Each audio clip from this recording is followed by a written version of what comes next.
Bandera Reports Afternoon Edition. Lalaking sakay ng motorsiklo, biktima ng pamamaril sa bayan ng Maguindanao del Norte, partikular na sa Datu Udin Sinswat. Ang detalye ihatid ni Riza Kamid. Kabanderang Riza Bandera mo. Bandera Live Report.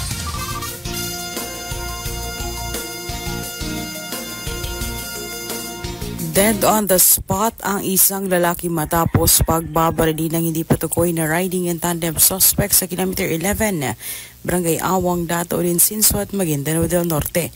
Hindi patukoy ngayon ng PNP ang pagkakakilanlan ng biktima.